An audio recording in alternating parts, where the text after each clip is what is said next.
Good evening. We are in council chambers. It is Oh, this one's off too.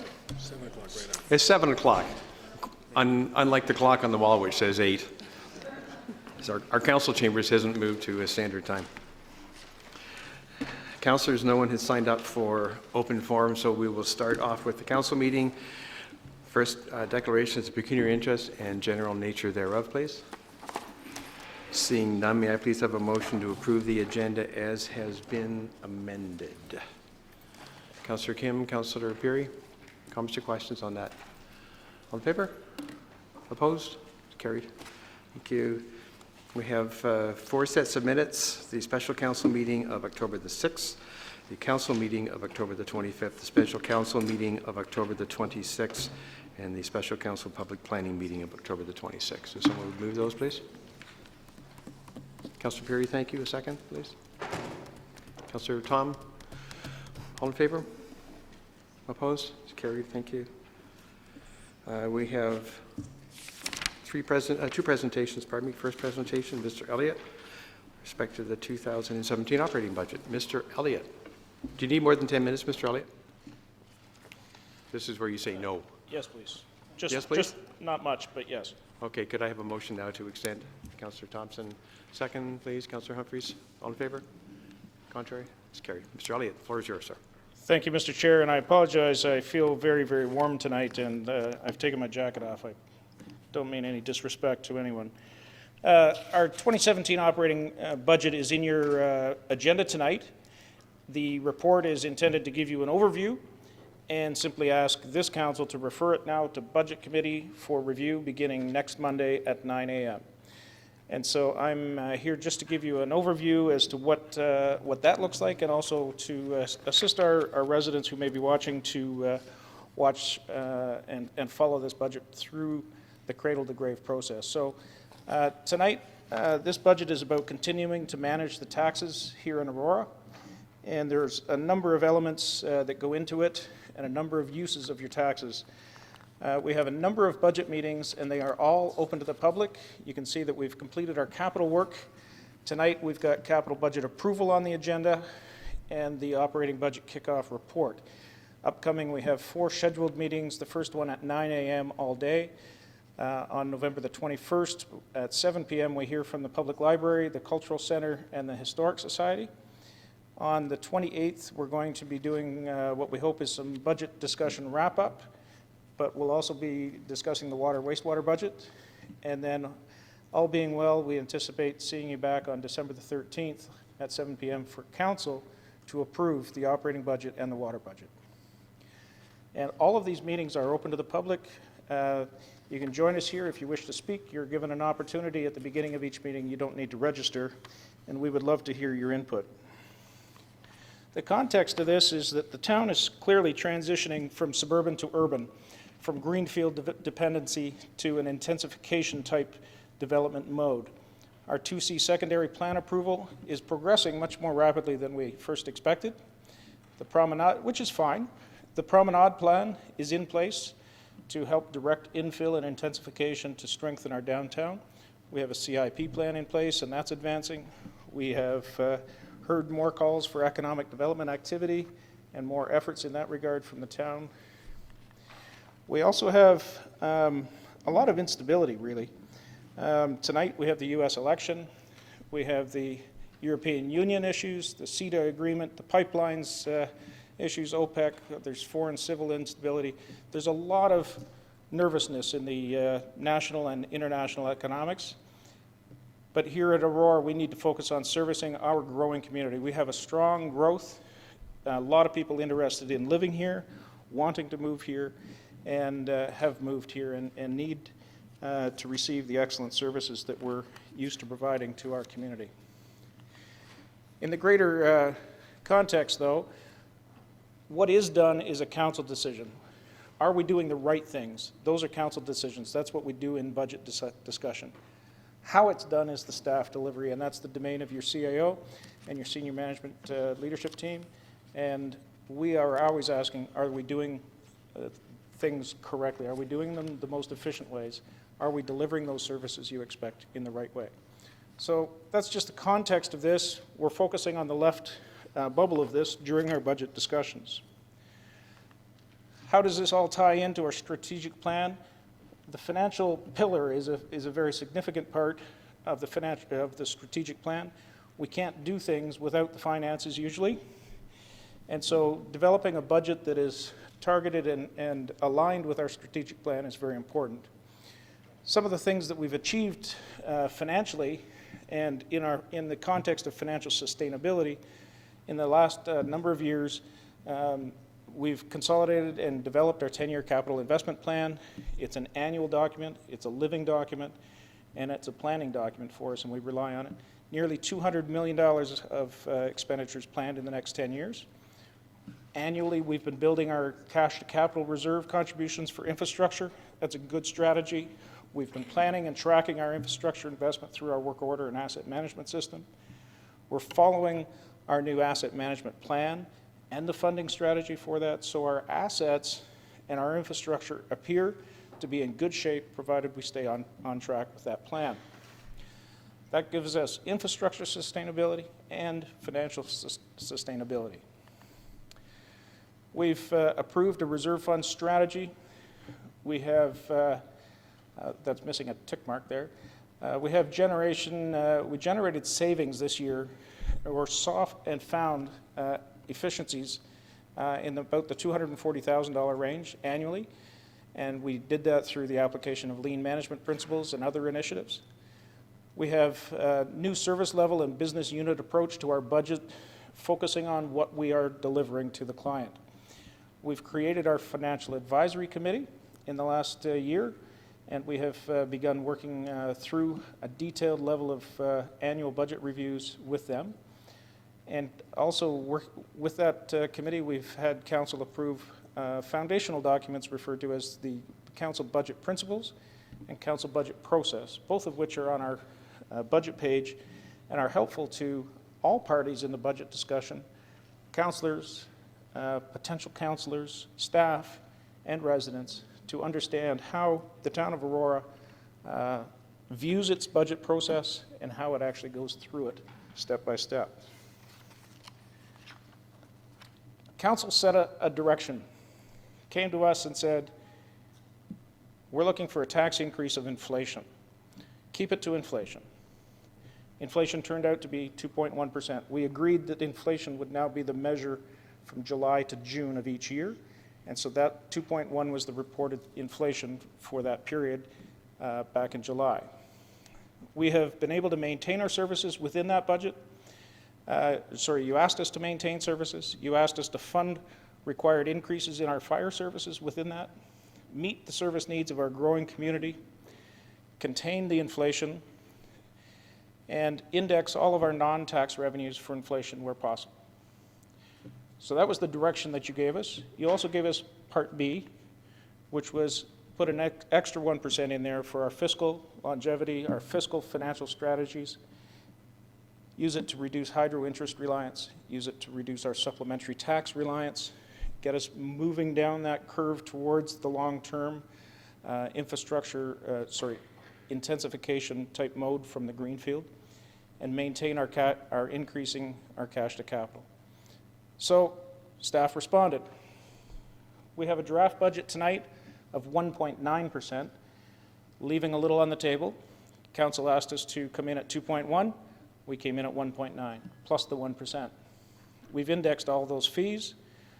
We've used an assessment growth estimate of 4.1% based on the construction activity. We've right-sized certain budget lines.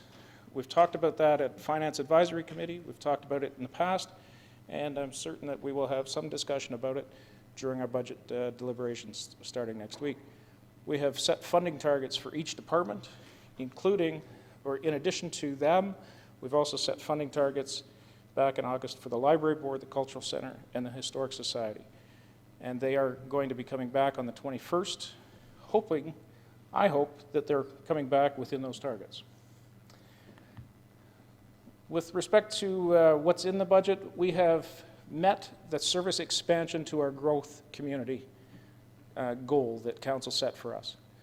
However, we have heard and we know of some interests in additional levels of service or new programs, but they are not included in this 1.9% budget. We do have for you in the budget 8 options for your consideration.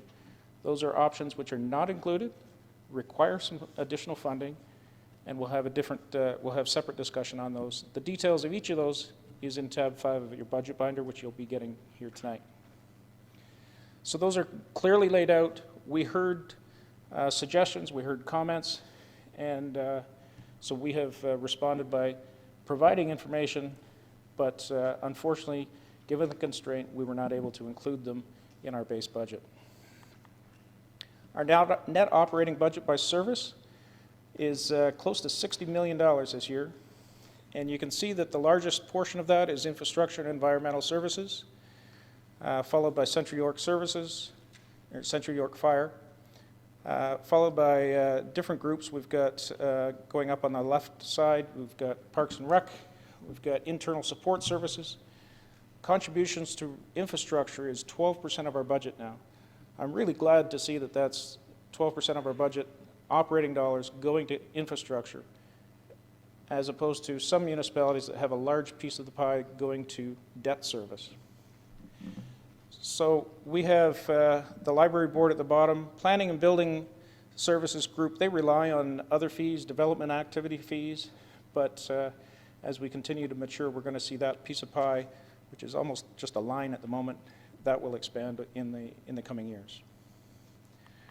On the gross revenue side, it's important to focus, well, important to realize that most of our revenue clearly comes from the tax base. We have a large portion also, though, 20% comes from user fees.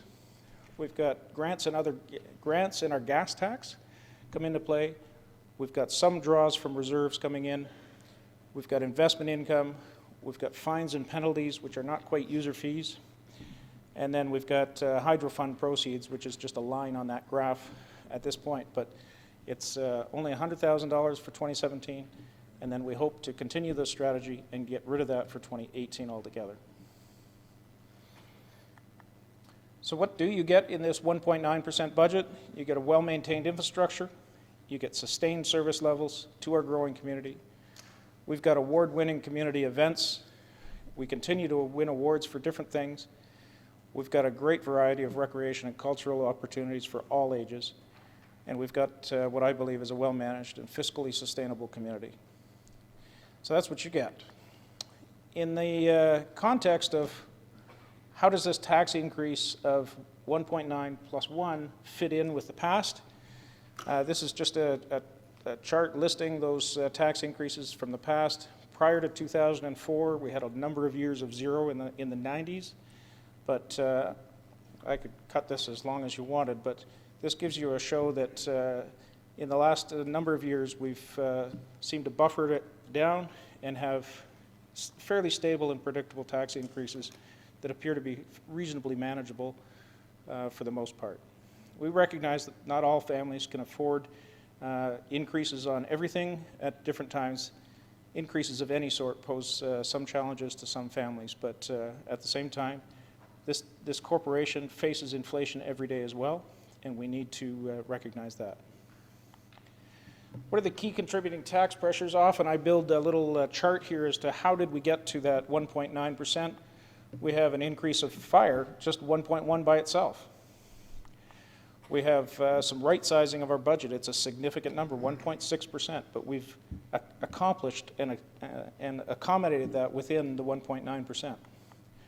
We've got a reduction in development-related revenues, which is only going to get worse in the coming years. We've got funding increases to our cultural partners.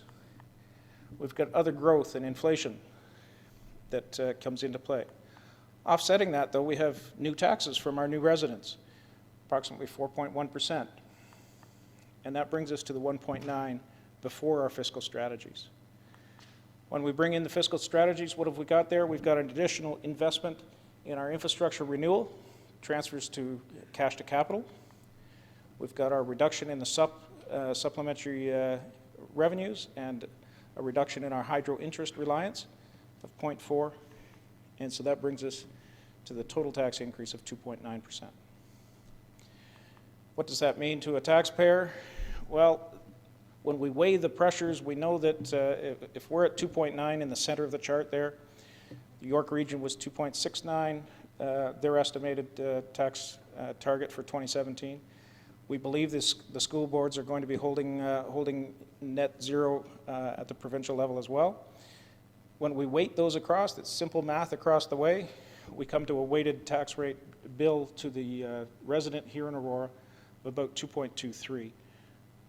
I believe that that's very excellent, considering that inflation is 2.1, and we are trying to increase our contributions to infrastructure and sort of get caught up from ignoring those factors long in the past. What does this mean to a resident? If your home's assessed at about $770, which is about average here in Aurora, that's a tough number to get around your head for some, but that's what the average is. The increase would be about $75 or $76 for the town share, a total of about $158 on the total bill.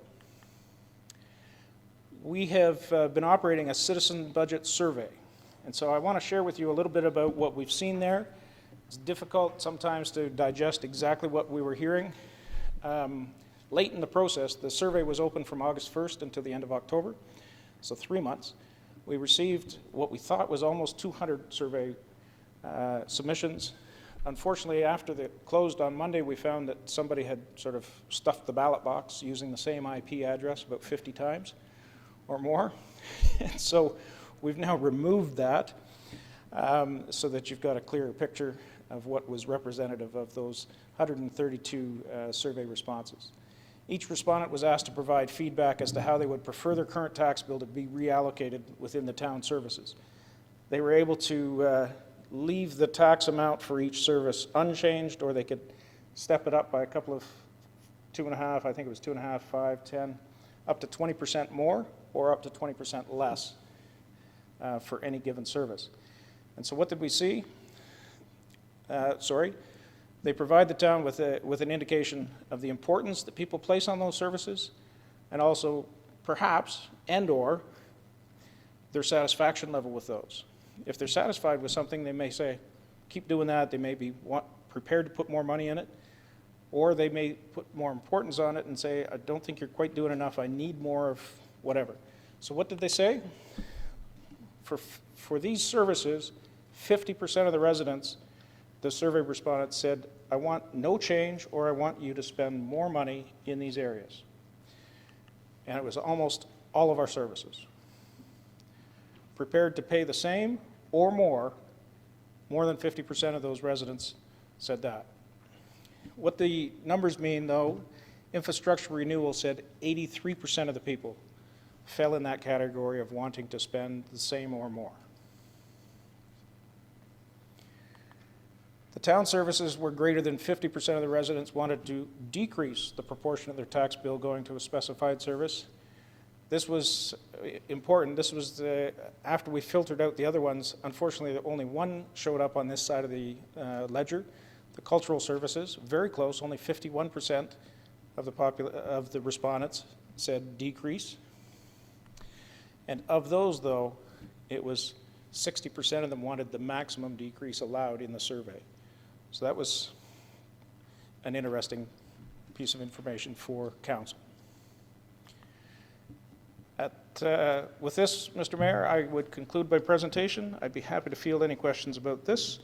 We do have my budget item, budget report, which is being referred to General Committee for discussion next week. So perhaps questions of urgency tonight, and other questions we can take care of next week. Thank you, Mr. Elliott. First, may I have a motion to receive Mr. Elliott's presentation? Councillors Thompson and Gartner. Questions for Mr. Elliott's presentation? Councillor Perry. Just to the presentation, please. Thank you, Mr. Mayor. I'm always concerned whenever we could potentially be skewing numbers. And I'm just making the point that for the 2017 Citizen Budget Survey final results continued slide, we're including not changed with increased.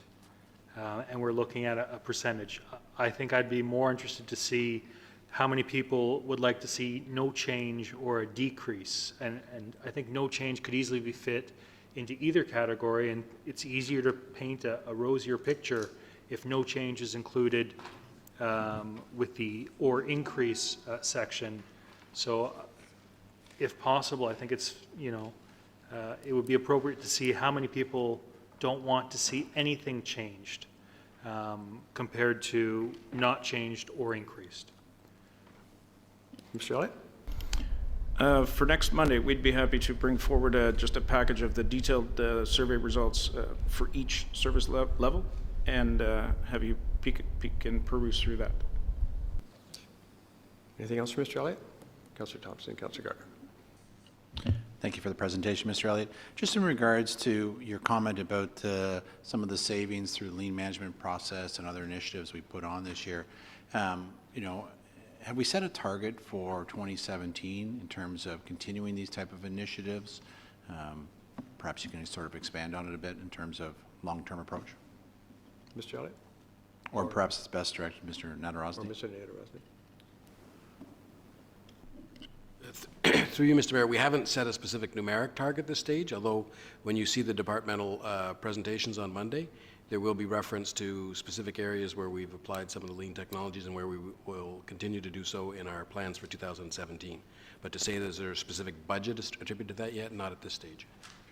Just a quick comment. I always like the accountability framework slide. I always think it's very important where we have the conversation around, are we doing the right things and are we doing things right? And I think, some of the work that staff are doing along the, lean process and some of those initiatives, I think all bodes well to that, but I'd like to see more of that during the budget discussions.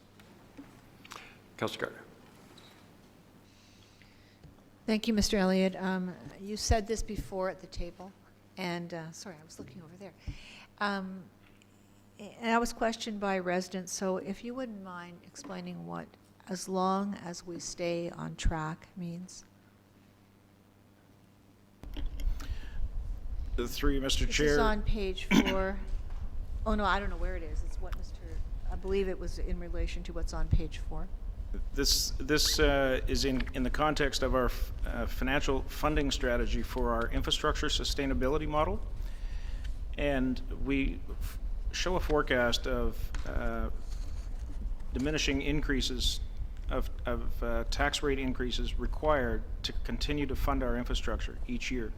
This year it's 0.6. Next year I believe it falls to 0.5. And some of the material that we went through in the capital budget, I haven't got it off the top of my head, but we do map it out for 10 years. We are good as long as we stay on that plan. And I believe that during the capital budget, I showed a slide that says, here's what happens if we stop altogether and just maintain our current level of funding to infrastructure. Here's what happens to our reserves and our ability to stay sustainable. And if we stay on plan, it shows a healthy future. Councillor? Thank you. So, so the comment really means we have a plan, we need to stick to it. Thank you. Councillor Abel? Thank you, Mr. Mayor. And I'm looking at your graph, page 8 of our, I guess it would be slide 16, history of Aurora tax increases. And last year we were 1.8, and that's a significant drop. But I do recall that we use, was it supplemental taxes from new residents, surplus tax, to drive that down? Because if I recall, it was 5.1, and then we used the surplus to bring it down to 1.9 Mr. or Elliott? 1.8. And that being the case, did we use the same practice this year to bring that in at 2.9? Through you, Mr. Chair, last year we had a significantly constrained budget to bring it in at 1.8. We did not rely on any additional supplementaries. We, in fact, changed our budget approach to that and took them off the budget and showed the full amount and an extra contribution too. And we went through that just a couple weeks ago on our interim forecast discussions. But no, there was no trickery, smokery, as it were, on the 1.8, nor is there on the 1.9 this year. We have taken the target that council set, constrained, and achieved, put some things in there that we need to do to bolster our capacities, but we've managed to do it within the 1.9. and we'll talk about that right-sizing exercise and how we did that. Thank you very much. Any other comments or questions for Mr. Elliott on his presentation? If I may, I think Councillor Rabel may be referring to the taxes from new growth, because that fluctuates year over year and is one of the things that helps keep the rate lower. And so I believe in the slides presented that this year the taxes from new growth was 4.1%. Through you to Mr. Elliott. Mr. Elliott, off the top of your head, do you remember what the taxes from new growth were last year? Or if it was greater than 4.1%? The forecast in the budget was 3.75, and we came in at 3.76. This year, the forecast is 4.1, given all of the new occupancies that have occurred. In the event that we don't achieve that, we would be coming back to council and drawing in from tax rate stabilization, because it will be made up from the subs that occur next year. If I don't get it in the year-end roll, I'll get it next year in the subs.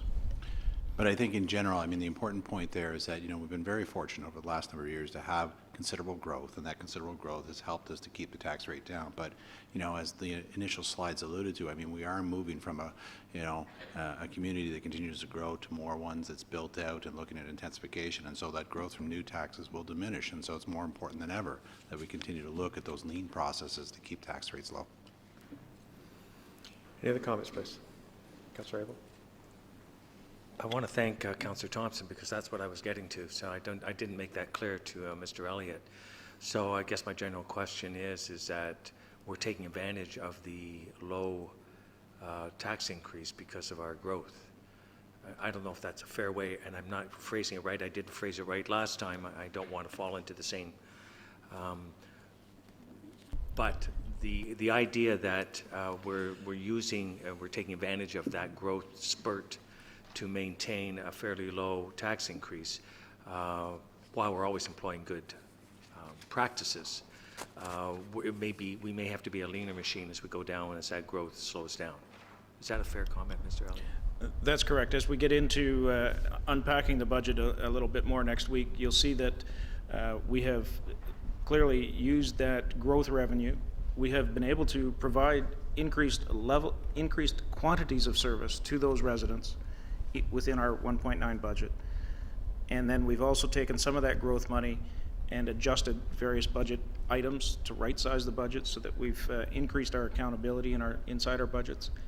And we've also, quite frankly, we have added some resources to increase our ability to deliver those services to the growing community, but all within the 1.9. But yes, the growth revenue certainly is helping us. Without it, we would be harder pressed to make all of those adjustments within the 1.9.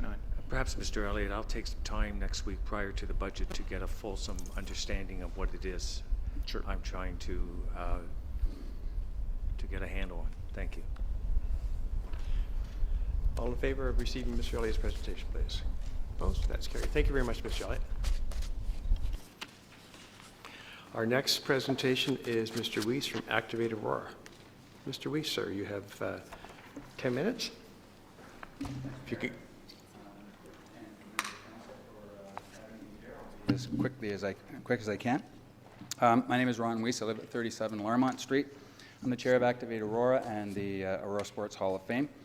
I was happy to see most of you last week at the induction ceremony or the launches of the SARC of the Sports Hall of Fame. Just today I was at a restaurant and one of the servers came up to me and commented on how great that looked out there. She's there with her children all the time with her hockey players and the swimmers, so she's very thrilled with having a place like that to go to. So let me show you here tonight how my two roles here as Activate Aurora and Sport Hall of Fame complement each other. You'll see over here on my right a beautiful piece of artwork. There we go. From the Windfall Ecology. I was there with Activate Aurora because they were doing a workshop on Water Does Wonders. So Brent is here from Windfall through the Healthy Kids Community Challenge. And to provide some context of where I'm going today, 100 people got together, parents, teachers, children, in order to take a look at the importance of water in our community. These were parents, teachers, and children from about 8 different schools, 3 or 4 of them from Aurora. And so they had someone do this memory map here, so as I'm going through my presentation, perhaps you can take a look at the context here. But if I can point out, number one, that this shows the importance of water as a preferred hydration beverage. And second of all, the value of the municipal water system as clean, fresh source of water that's inexpensive and environmentally appropriate. So there's a strong interest in this community to move towards water and the availability of water. Now, I'll also remind you on the 18th, when we did the Activate Aurora launch, that I said I was going to come back here and talk to you about some of these things. And so if you look at bullet point number 3 there, I said locally, can't our community rid itself of vending machines in public places that contain high sugar content drinks? And I thank the elementary schools for doing that. I was in Williams the other day and I saw some of these. So it's not out of all the schools, but it's out of the elementary schools. And so, I call these things sugar dispensers because that's what they are. And what we know is that the average intake of a Canadian is about 22 grams per day of sugar, and the recommended amount is 6 grams per day. And every one of the bottles that you see in those vending machines typically have somewhere over what the daily requirement are. And so really what we're doing is we're promoting the excessive use of sugar in drinks in our municipal areas. So I have a couple of requests here. The first request is one about promoting and encouraging, which is what leaders tend to do. And that's a picture of a filling station in the Sark. So the town has done some good things about providing fresh, clean, municipally available water in the Sark. So that's good. And so I think our messaging has to be, this is a good thing, provide it often and everywhere. Messaging that we value hydration and with our safe, clean water supply, and that we are interested in using refillable containers so that we don't have the environmental impact of plastic. I think those are pretty well established principles of the way we operate. However, this is what we see, and so this is where my Sport Hall of Fame and the beautiful Sark collide, in that we have a number of these vending machines all over the Sark, and we have them elsewhere. And so what I'm interested in doing is talking and opening up some dialogue here about the discouragement and removal of certain things that are not appropriate for our community from a health perspective. I'm hoping we can remove vending machines that promote unhealthy choices, remove vending machines that provide environmentally unfriendly food and beverage. In there we have chocolate bars, we have candies, we have other things. It's not just related to beverages. And the other thing that will be more difficult is to create a policy that discourages unhealthy choices in all our municipal areas. So being a guy that tends to want to provide solutions and not just problems, I propose 4 different things here for you.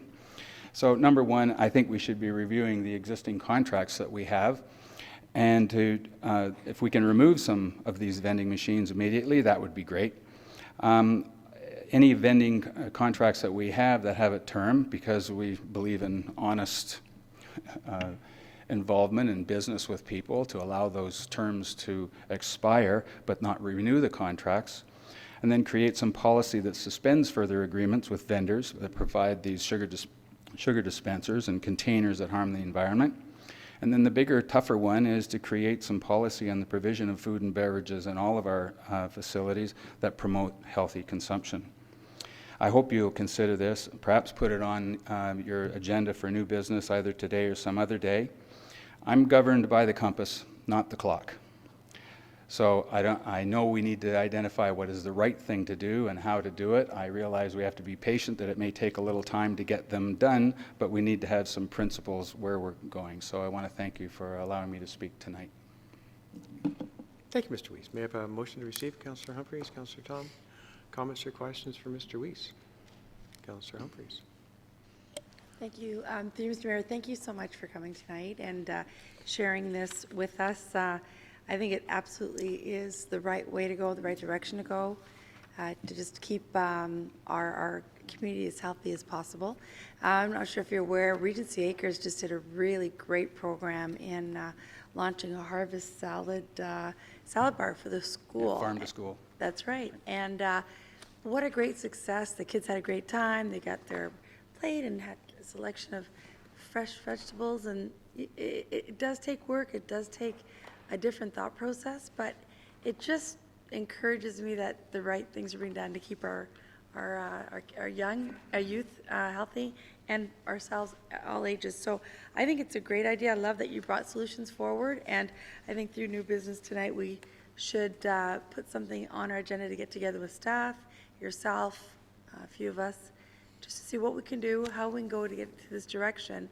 I think it'll absolutely match what we've started there with Sport Aurora Hall of Fame, and just really, embracing the direction that we need to go. So thank you so much for bringing this forward, and looking forward to seeing this move in the right direction. Councillor Thompson. Thanks, Ron, for coming out tonight, for sure. In one of your slides, you mentioned about a tax on sugary drinks, and while that's outside of the municipal realm, I do hear once in a while that, be it the province or the federal government, talks about, so-called junk food tax. Have you heard anything about whether or not that would ever become a reality?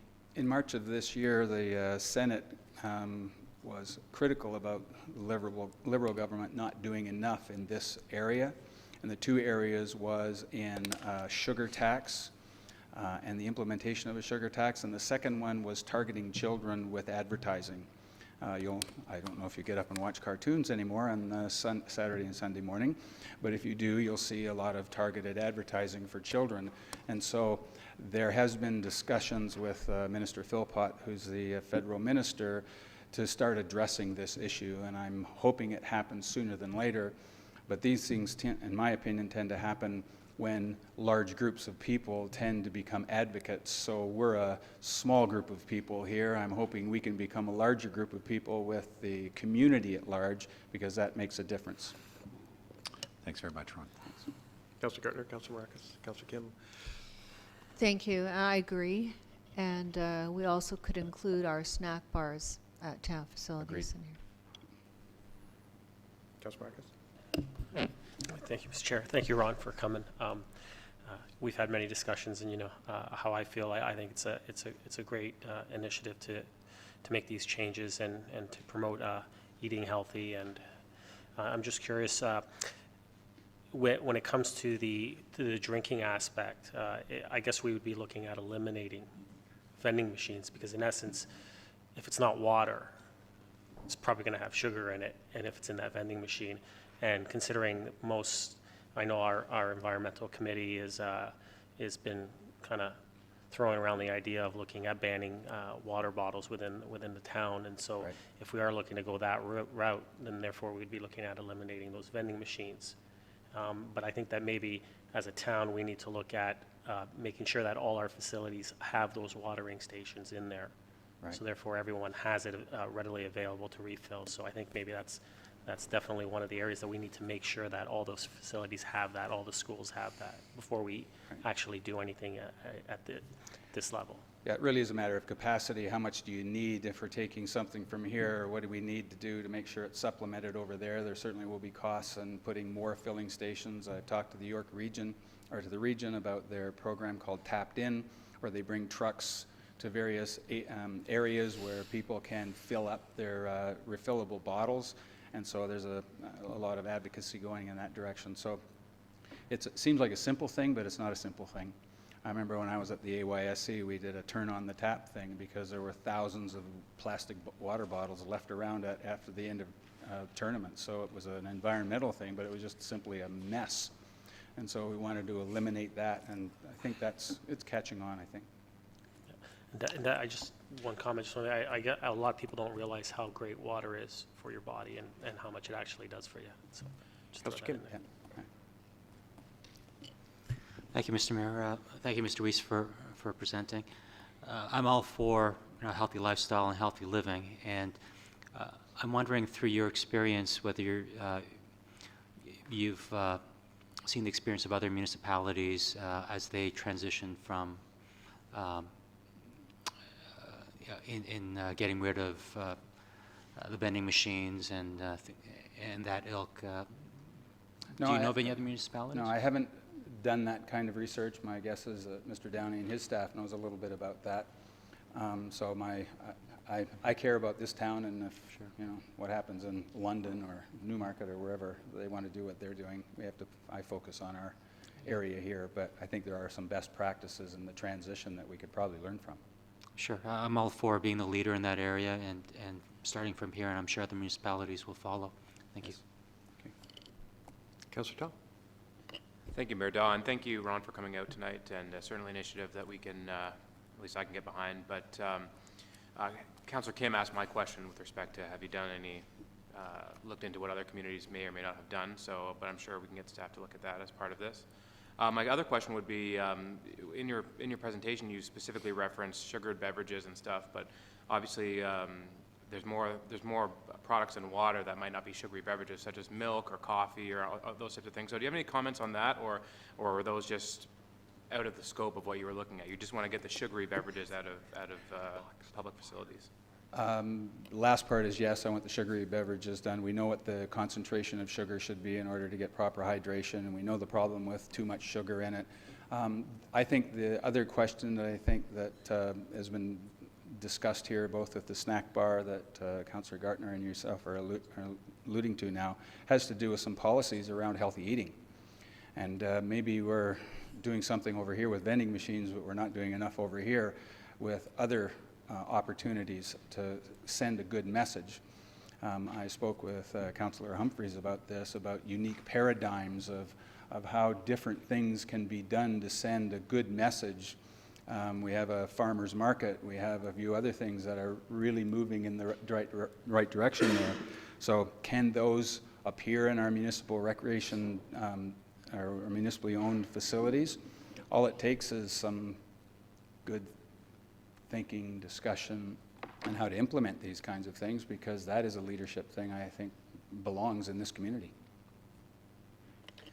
Thanks, Ron. I appreciate that. I was more just thinking that we can't take the coffee away from our hockey dads and our hockey moms, because that won't go so well. So, but that's not what you're going for. So You will see me with a coffee in my hand every so often. Yeah, and I'm all for promotion of water, like Tom Rack has said. It's really important. I think most people would agree. So thank you very much for coming out.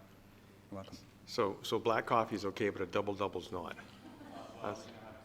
I see, you know, you got to be careful when you get into that territory. Yep, almost 10 grams in there. So.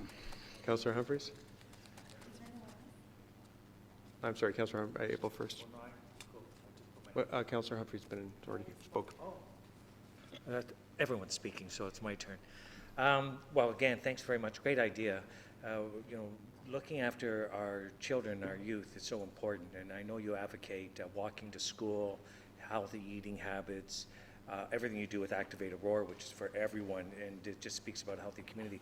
Now, some of the best in the world, there are certain countries, like I'm just going to say Scandinavia, have fantastic stats that support healthy living, great stats on recycling, and all those sort of ideas, longevity in life and things like that. So I think it might be important that we start looking towards those sort of ideas, incorporating those as a substitute, see how they're doing it, and maybe incorporate it. And I was thinking if you had some thoughts on that, you might share as well. And my comment is we grew up with no vending machines anywhere, basically, water fountains, and what we brought home for lunch. So things have really changed, and it's going to be hard to reverse that. However, we can take a lead by not being part of it, just like we took cigarette machines out, and then we have incrementally, basically, become a smoke-free environment. So. Well, no one likes that R word, that regulation word, but when you look at what regulation has done, it's given us seat belts, it's given us recycling, it's put smoking where it belongs, which is outside and somewhere else. You can't smoke in a car with children. So although regulation is not something we like to do, it's something that is effective in certain areas. So looking at best practices of other countries that have imposed these types of regulatory requirements is not a bad idea. And Councillor Tom asked me, and so did Councillor Kim. I have no problem with going and doing a bit of that research and bringing that back if the council would prefer to do it. But I'd be happy to do it in conjunction with staff, because I think it's important that, from an awareness standpoint, that people know these practices exist. And I think you're right. It's not incumbent on you. It's incumbent on our council, our committees to at least start looking in that direction. Perhaps ask you to have a look, and maybe you have some comments to add as well. But Well, and I know what's happened because I met the environmental, some of the people from environmental, and they showed me a box that is a recyclable box where water, there we go, where water comes into. So that is a solution, and perhaps it's a short-term solution where vending machines carry recyclable water and people start making intelligent choices around that, and maybe it just transitions itself. That may be a good way to do it. But again, the owners of the vending machines may oppose that type of thing because for whatever their economic reasons. I think we just have to make a comment that the health of our children, the health of our families and our community isn't for sale. yeah, and I think the predominance, like the Sark is the next example. You come in, there's 2 banks of vending machines when you go in the door, and you walk around 20 feet, and there's another 2 banks. So Right. it really is. And I believe that there's a market for it. There's people out there who want these drinks, and I'm not naive enough to think that if they were taken out of there, you might have some people complaining about it. So that's where your principles have to be firmly in place to be able to say, this is the reason why we're doing it, and that's why the research makes good sense. If they want to bring it, they can bring it in themselves. Right? Thank Councilor you. Humphries. Thank you, Mr. Mayor. So this is great. I've never seen this, and I think, It's like eggnog to me, but yeah, it's like a little eggnog. Well, there's, it's not spiked, but I don't think anyway. But this is excellent. It just, I think anyone who's conscious about the environment and water, you have it all in one. I know there's a little plastic, but I'm sure that's going to evolve and get better. But I think it's great. So just a couple of things in terms of regulation. Some of the schools, and I'm learning this through someone who's in my house who's 5 years old, the schools are not allowing them to bring box drinks anymore. They have to be in a container, and he gets water to go to school. And so I think we are changing and evolving. So I think we just have to follow through and do ourselves the right, go the right path. And just to go back to, referring this agenda of our meeting tonight to perhaps EAC that already have their thinking in this vein, and then perhaps work on what we can do with staff to get going in your direction. So I see the environmental committee's here tonight, supported. So I think it's great. Glad you're here, and I'm really excited. I want to learn more about this. I think it's fantastic. Thanks. and we have great advocate partners with Windfall Ecology and Healthy Kids Community Challenge that are there working in the same direction as we are on the non-activity side. So I want to thank them for the work that they did with that group. It was inspiring, actually.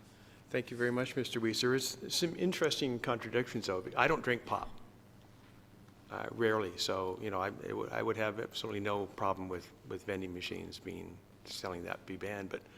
But how do you ban that and then justify selling coffee that someone fills full of sugar? So, I mean, to me, it's a bit of a double standard. So, I think there's some interesting things that need to be. Well, I'm guided by the compass, not the Glock. Things take time. So, anyways, I think, Council, the appropriate motion would be to receive and refer to staff for further investigation. Councilor Humphries, all in favor? Opposed? That's carried. Thank you very much, Ron. We do Thank you. appreciate you coming up. And I love the artwork. Yes, it's good. Compliments of Brent and his group. Thank you.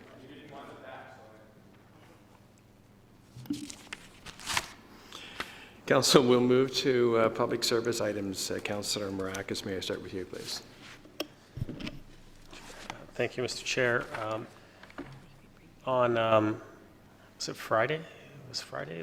No, Thursday. Thursday night was the Lake Simcoe Region Conservation Authority Awards.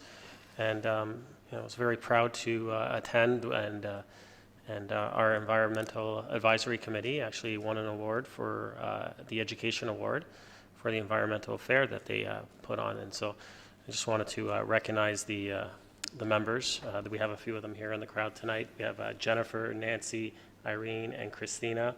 And Melville's not here. Larry and Sarah are not here. And then also our environmental manager, Christina Naggio, was all part of it. And obviously our vice chair, Councillor Perry. I just wanted to echo my sentiments that very proud of this group and this committee for all the work that they've done, and I'm excited to see the next 2 years and what we're going to come out with moving forward. So thank you very much, everyone. And congratulations. Councillor Gardner. Just echo Councillor Marax's comments. Thank you. And thank you for coming tonight as well. Councillor Thompson. Thank you. Just a few of them. On Thursday, I had the honor of attending the Central York Fire Service recognition ceremony. There was obviously some wonderful moments, but there was also a sad moment recognizing the passing of Greg Tremblay, who actually was supposed to receive his 30-year service that evening. And so that was one of the more sadder moments. On the other side, there was Ian Lang, our chief, who was recognized for 40 years of service, both provincially and federally. And so certainly it was an honor to be there. In addition, on the weekend, of course, we had the Hall of Fame opening at the Stronach Recreational Center, and certainly encourage everybody to go take a look at that. And just a reminder, if it's even necessary to remind everybody, this Friday, we hope you will come out to the Remembrance Day ceremony. Councillor Abel. Thank you, Mr. Mayor, and following along the Aurora Sport Hall of Fame, we had the induction ceremony at St. Andrews. I want to thank St. Andrews for being a partner with the town on that initiative. It was a fabulous evening. We got to meet Bobby Orr, which was just outstanding. And just the way it was run, everything was first class all the way through. Congratulate to all those that were inducted and to all those that organized it, Wendy Brown and Nancy Black, just for an outstanding evening of celebration. Makes you proud to be from Aurora. The other two were covered, and I just wanted to thank the people at the Hillary House for their gala ball. I take dancing lessons with my wife at Artistica Ballroom, and actually got to dance with my wife. We didn't stumble too much, but we sure did enjoy ourselves. We had a lot of fun, as we always do. So it was a great evening, an outstanding band, and a great dinner, and I want to thank them for all the work they do. Thank you. Councillor Humphreys. Thank you, Mr. Mayor. Just a couple of announcements. Just one, the Aurora Farmers Market and Artisan Fair, every other Saturday at the Armory until December the 1st. This Saturday is 8 to 1 p.m. at the Armories. Don't miss it. The local farmers and artisans will be there, and looking forward to seeing you there. I also just wanted to congratulate the Environmental Advisory Committee. You guys have done a great job. Like the fair, blew us out of the water last year that you did, and I think just some of the great work you're doing, you're really leading the charge, and I think just very proud of you guys, to Councillor Maracas and Councillor Perry on the committee, and everyone that's here tonight and not here. So great job. I also wanted to mention Sport Hall of Fame, and the moving to the SARC was just tremendous. I know we've talked about a couple of announcements, but just the great work done by so many people. Nancy Black, I think, was the sort of the leader of moving the Sport Hall of Fame from here to that building, a very significant move. Really beautifully done. I know that there was some wonderful work done by graphic artists. But what I wanted to mention, if you haven't been there, you have to go. It's just some of the really incredible artifacts. I know that Shauna White from our staff helped a lot in terms of consulting. Some citizen individuals, some historical facts from David Hurd, and I know that there was an interactive, I believe it was a huge TV screen by Christopher Watts, I believe really helped in terms of getting that evolved along with the rest of the committee. I'm just blown away by the work there, Mr. Mayor. I think it's something that everyone should come out and see. The heritage, the kickoff, or sorry, the grand opening on Saturday was so beautifully done with Hall of Famers, many of them there, and I just can't be more proud of I just cannot be more proud of the place, and I can't wait to get the front part of the arena done now. We got to get that going, so hopefully that'll come up soon. And I did want to mention that we have lost a really great member of the fire department, Greg Tremblay. Far too young, very unexpected. The fire department is devastated by the loss. Tomorrow afternoon at 4 o'clock at the Legion. There'll be memorial services hosted by the Central York Fire Department. I'm really honored that, that this is going to happen. Dear friend of ours, and just a real loss for our community. He served, as Councillor Thompson said, for over 30 years, and just a really dedicated firefighter. And I just wanted to send my deepest condolences to his family, his and friends, and we're thinking about you, Greg. Thanks. Thank you, Councillor Humphries. Councillor Tom. Thank you, Mayor Daw. I just wanted to mention and thank the Legion for the Remembrance Supper this past Saturday evening. Councillor Maracas was there, and yourself, Mr. Mayor, and it was another great event by the Legion for certainly one of the most important days we have on the calendar every year. So again, thanks to the Legion for that, and I echo Councillor Thompson's sentiment. Hope everyone can make it out on Friday to the cenotaph. Councillor Kim. Just a reminder that we have our overnight winter parking pilot going on, and even though today was 16 degrees, you never know what's going to hit, so everyone should keep abreast on our website. Councillor Perry. Thank you. Councillor Maracas and Humphries mentioned the environmental awards. It was last Thursday evening that I had the pleasure of hosting at Madsen's Greenhouse. The town was also recognized for its participation in the Stormwater Management Policy Working Group that won a Conservation Award of Merit. So congratulations, Anka from our engineering department was on that team. And the Soil Conservation Award was won by the Green Team of Holy Spirit Catholic Elementary and Aurora Montessori School. So congratulations to those schools as well. We're pruning our municipal trees, so if you have any questions about people out cutting down tree limbs, you can check our website for more information on that. We've talked a bit about the Sports Hall of Fame and the relocation of that in the dinner last week. Throughout the month of November, the Skylight Gallery will be celebrating the 2016 inductees, so there's some information up there on the 4 inductees, so it's kind of fun to go check that out if you're in Town Hall. Our 2017 Winter Parks and Rec Guide is out. It will be delivered in the Banner paper this Thursday. So look for that. And we have extra copies here at Town Hall if you don't manage to get one in the paper. And the York Region Police Community Service has got a seminar on keeping our seniors safe, November the 16th, so that's next Wednesday. Right here in Town Hall. So if you have an opportunity to get that word out, if anybody you know that should be involved in that, it's at 2 o'clock right here in Town Hall. Pine Tree Potter Sale, the 17th to the 20th of November at the Cultural Center, and proceeds go to the Empty Bowls Charities, which is a great charity. Metrolinx is holding community open houses. There's a listing on our website, and I know on the York Region website. There's one at Cardinal Carter Catholic School, November the 23rd. At 6:30 p.m. to get some information on what's happening in the Barrie Corridor. And last but not least, Danny Wheeler, there's a memorial service for Danny Wheeler, former York Region councillor from Georgina, at 1 o'clock in the York Administration Building, so up on Yonge Street in Newmarket. It's at 1 o'clock, and it'll be in the Great Hall, and I would get there a bit early so you can make sure you get some parking. I'm sorry? I'm sorry, thank you very much, Councillor. Yes, this Saturday.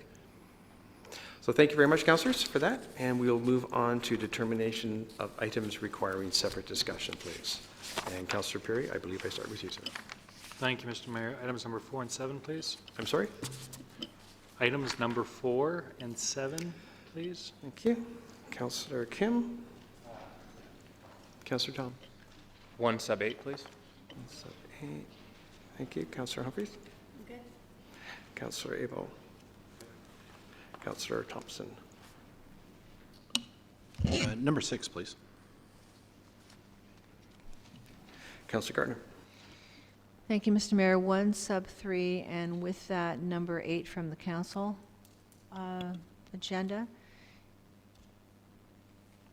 Okay, thank you. Councillor Maracas.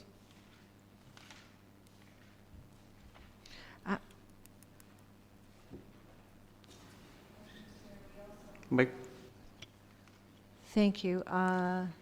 Number 4 Done. needs to go with the council. Done. That's Pulled. done? Yeah. Thank you. Councillor Marcus? I think I'm good, but do we not have a delegation for 1 sub 2? Should we pull that just because we have a delegation? We have to, we also need to pull 1-1 and 1-2. Okay. So we'll do that. So we have 1-1, 1-2, 1-3, 1-8, items 4, 6, 7, and 8. We have a motion then to adopt the items not requiring separate discussion. Councillor Perry, thank you. Councillor Kim? I'm sorry? Why did we pull 1-1? Didn't you have it? No. Oh, I'm sorry. No, We do not need to pull 1-1, I apologize. Not 1-1, 1-2, I thought- 1-3. So we do not need to pull 1-1, I was incorrect. Thank you, Councillor Perry. Motion to adopt the items not requiring separate discussion. Councillor Perry, thank you. Second, please. Councillor Kim, did you have your hand up for that? Thank you. All in favor? Opposed? That's carried, thank you. We'll move to delegations. Up first is Mr. Derek Murray with respect to parking. Our favorite discussion here. Mr. Murray, if you could give us your name and your address, sir. Thank you, Mr. Mayor and Council. I think I know everybody here. I've lived in this town for 24 years. I think I've stood up here once before as a member of the Senior Center. And as I reached my 80th birthday, I resigned from the Senior Center because I don't think I'm old enough for them yet. So I may go back in my 85th year or so. But I want to talk about something in the area where I live. I've lived in the same area for the 24 years. And I'm here on behalf of the pharmacy and several doctors and several dentists, a life lab and an x-ray lab who are in a building at 15017 Yonge Street. And I watched the council meeting every once in a while on Wednesday night. If there isn't any Leaf games, John, I watch the hockey game, right? I watched the council, and then I saw the discussion about the parking. And it kind of bothers me what has happened there, and I just want to talk for a few minutes. About 2 minutes, I'll get it done. I've discussed, I know the pharmacist, Michael. I've dealt in the drugstore for 20 years. There's a parking lot in front there, and that parking lot is very hard to get into. It's usually full. But it's usually full with seniors who are much less capable of me of getting in there. They have trouble getting in that building. And because of that, the staff has made a point of parking on the street and leaving the parking lot vacant so seniors can get into the building. It seems to me that's pretty good, and probably when I'm 90, I'll appreciate it more. Suddenly now I come on, and I want to mention, what started me on this was I came home one day on my street, which is further south of that, were all these parking signs, and I actually thought it was my neighbor who doesn't like me was putting them up, right? But it wasn't. Councillor Maracas told me that he put them up on every street in Aurora. Anyway, it's causing a problem at this building.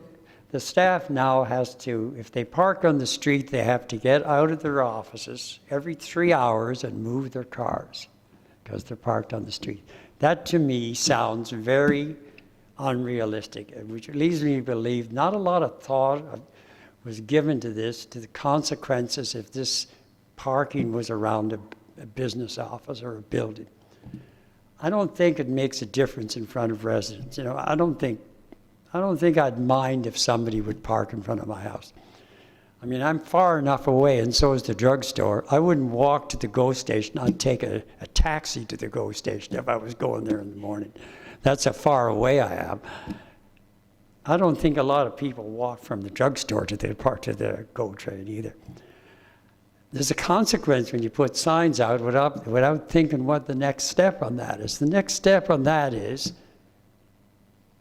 the staff in these companies, in these offices, have to either pay a fee, I guess, or a fine if they stay more than 3 hours, or move their cars. I would not want to be running a small business and have to have my staff leave every 3 hours to move their cars. I would like to at least ask the council to give some consideration on those 2 streets to remove those signs as soon as possible before some senior citizen has a heart attack walking up that hill or that some business decides to move out of there because they find it that inconvenient. I would ask for consideration on it, please. I don't argue about a lot of things. I'm proud of this town. I do everything in this town. I work in this town. I live in this town. I eat in this town. I drink in this town. I do everything. Not in that order. Thank you very But much. I'm proud of this town, and I think this is just something that needs to be looked at again. The seniors are a big part of this town. Thank you, Mr. Murray. Thank you. May I have a motion to receive and refer?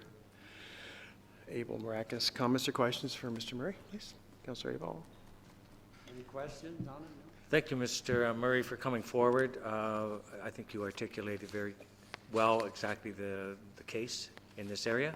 I also want to thank you for what you do for our community, especially you were recognized your business pace at the Aurora Sport Hall of Fame. Sneak preview last Tuesday for all that you do, and I know you do much more in this community. So I think it's incumbent that you show some leadership coming forward, that we at least take that into consideration. Thank you very much. Thank you. Councillor Thompson. Thank you as well for coming out. You mentioned that you had one of these signs put up in front of your home, and I was just wondering if there was any notification or advance notice with regards to that. No notification. I came home and I saw the one sign and I was sure it was the neighbor until I looked down the street. They went right down to Edward Street. I thought, must have a lot of spare signs around here. Thanks, Derek. I appreciate everything. Councillor Humphreys. Thank you. Thank you. Thank you for being here, Mr. Murray. And I absolutely appreciate you being the best Dancing with the Stars judge. That's why I think. But all kidding aside, I appreciate you coming here. I go to that medical building as well, and there's a lot of parking challenges for everyone. So that, I don't know, if it was an oversight or just not understanding the whole. I know I missed a meeting, so I may be speaking out of turn, guys, about this. But we do have to do something about that. It's not good. So thank you for coming forward and sharing that with us. And I don't believe that the businesses in that building were told either. Councillor Perry. Thank you, Mr. Mayor, and through you to Mr. Murray. I just wanted to say I do agree with you wholeheartedly. I don't think that this was brought forward without thinking about all the possible ramifications that could result. So I do disagree with your position, but I do appreciate you coming out, and I do agree that not all the ramifications weren't considered. Thank you. Any other comments or questions? All in favor of receipt and refer? Contrary, that's carried. Thank you very much, Mr. Murray. Thank you. Appreciate you coming out. And Michael Khalil, also with respect to the parking. If you could give us your name and your address, sir, and you have 5 minutes. Sure. It's Mike Khalil at 15017 Yonge Street. I'm the owner and pharmacist at the Aurora Compounding Pharmacy. I'd like to thank Mr. Murray for coming out tonight, and Mr. Mayor and councillors, thank you for allowing me to speak this evening. I'm here tonight to ask you to remove the 3-hour parking restriction on 2 small sections of Kennedy Street and Gurnett Street, which surrounds the Aurora Medical Center. This request is strictly for compassionate reasons. There's absolutely no motivation, I repeat, no motivation other than that for this request.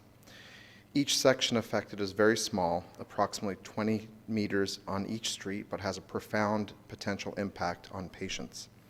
For 23 years since I've operated the pharmacy in the building, all the tenants, including the doctors, there are 6 physicians there, the lab, physiotherapy practice, pharmacy, x-ray and ultrasound, have had an excellent relationship with our neighbors and the town throughout these years.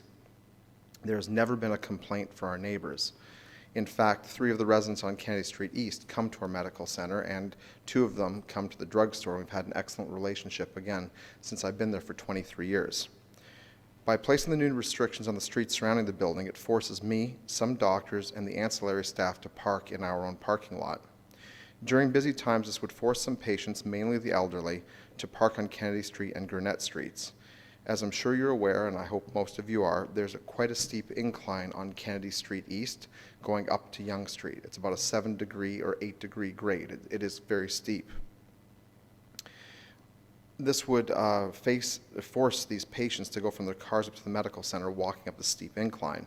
This will be especially challenging during the winter months when sidewalks are often slippery, and as we all know, this winter is expected to be quite harsh. As previously mentioned, the majority of the patients are elderly that use the services at the Aurora Medical Center. As healthcare professionals, we recognize this and park for a few hours a day on the aforementioned streets.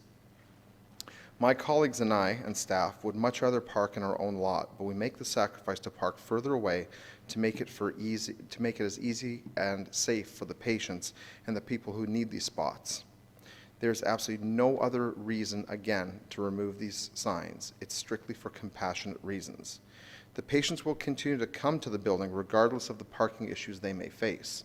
They're not going to stop coming to the lab, pharmacy, physio, or x-ray just because they have to park further down, but I believe it puts them at a much greater risk. By enforcing these new laws, you are unknowingly hurting the people that need access the most. There was no consultation with any of us in the building, none of the doctor's offices, none of the businesses, the physio, pharmacy, lab, x-ray, nobody was consulted, and we were shocked that these signs just sprouted up overnight. I heard that the impetus for this was the GO Transit parking was the main reason for this. I have never, and I repeat, never seen anyone parking on Kennedy Street or Gurnett Streets to go to the GO parking. It is quite a distance. Oftentimes, up until now, even before the signs were erected, the Gurnett Street is always vacant. There's never anybody there. It's only when the medical center is really full that people park in Gurnett. But myself, Dr. Featherston, Dr. Nicholas, Dr. Van Voort, Dr. Burstein, some of my staff do park on Kennedy Streets, as I've instructed my staff to do so, to free up spots for the patients in the building. I'm fully able-bodied, so is my staff, and that's why we do it. It would seem that the medical center and the patient impact were not considered when the decision was taken. All of us at the Aurora Medical Center respectfully request that you remove these signs on these two streets so we can continue to offer essential services to patients, especially the elderly patients, with minimal impediment while making their visits. Every doctor and tenant are firmly behind this request. I'm sure you've seen the emails from some of them. And with your permission, I'd like to read a letter from Dr. Tim Nicholas, who's in the building, because he's working emergency room tonight, and he emailed me a letter, and I have a hard copy of it. If it's a short letter, if you would allow me to read it. Dear Mr. Don, this is from Dr. Tim Nicholas. Dear Mr. Don, fellow counselors, I've been a resident living in Aurora for over 30 years and have practiced family medicine throughout this time. My family practice is located at 15017 Yonge Street. I am asking you to remove the parking restriction on Kennedy Street and Gurnett Street. The parking of the street is done by myself and the employees for the main reason to allow many patients who are older, disabled, and those with younger children to have easier access to my office as the parking lot has limited spots. The new bylaw has made the parking lot even more restricted as those spots are now taken up by myself and the employees. I understand that the bylaw occurred due to street parking by those who required the GO train. This was never the case in the area directly affecting the medical center, as the distance involved is quite marked. I hope they may be able to respond to this request positively, as the parking at the Aurora Medical Center is a necessity for thousands of patients utilizing the services required. I look forward to your response. Please email me or call me, and I have the phone number here as well. And lastly, I'm not a petitions kind of guy, but just leaving some sheets out at the pharmacy, not soliciting the patients. They were just there on the counter at the pharmacy. I have over 232 signatures by residents that just would say, and they emphatically said, I would definitely sign this for you because this is an issue. And once again, Mr. Mayor and all councillors, this is done strictly to help the seniors that come to the medical center. There's no financial motivation.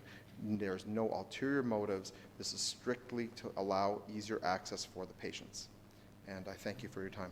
Thank you. If you could leave that, Mr. Khalil, with our secretary, Linda, if you could take that for us. I'm sorry, sir? That if you wanted to leave that with our committee secretary, that The letter with from Dr. Nicholas? Yeah, just leave it with Linda there. May I have a motion to receive and refer the delegation? Councillor Humphries, Councillor Tom. Comments or questions? Councillor Abel, Councillor Humphries. Thank you very much, Mr. Khalil, for coming. I appreciate that. I do note, no one mentioned, but you are in some high-rise apartments that I'm imagining have a high density of seniors, namely, I think it's called Park Place Manor. Park Place Manor, cobblestone across the street. Across the street, yes. I think something on the green is across the road, Sunshine. So you are servicing immediate people that rely on the services of what's going on in your area. Thank you very much. Thank you. Councillor Humphries, Councillor Kim? Thank you, Mr. Mayor, and thank you so much for coming this evening. You've explained your reasoning very well and articulated it perfectly. And I have to apologize, I know I sent an email out. I don't think I received an email back from anyone to follow up. I did send one back. I apologize. No, my part, not you. I'm Oh. talking about internally. So I have to follow up to find out what happened. I did ask for that to be looked at, and if there's some solutions interim to help your situation. Because again, I go there, my family goes there, my in-laws, we've been going for over 40 years, and well, I don't know how long you've been open, but as long as... It's been a long time. Long time. But thank you for coming forward. I think we need to do something very quickly, and hopefully we'll get that done this evening. I don't see any reason why we're continuing in this direction. I may have other people around the table not feeling the same way, but I don't understand. And this is what happens sometimes when we do work on initially trying to correct an issue and things happen. Nobody means for that to happen. It just occurs. We need to get better at finding out what we need to do to understand the fallout of our decisions, and notification is very important. So thanks for bringing that forward. Thank you. Councillor Kim? Thank you, Mr. Mayor. Thank you, Mr. Cleel, for presenting. And, it's clear that, this was an unintended consequence. And, and the severe inconvenience of patients, was certainly not considered in the decision. And I think a lot of times when organizations try to put in an overall strategic plan, a lot of times there are a lot of tactical things that need to be done to correct under that strategic umbrella. So I think we can probably work with staff to, hopefully get something done. One question is, if staff leave the parking spots on that part of the plaza vacant in order for customers, your customers, to park there, what prevents customers from other businesses in that plaza from taking up that space? Because sometimes when I'm going to have guests in front of my house and I deliberately park my car inside the garage, and some other neighbors park in front of my house.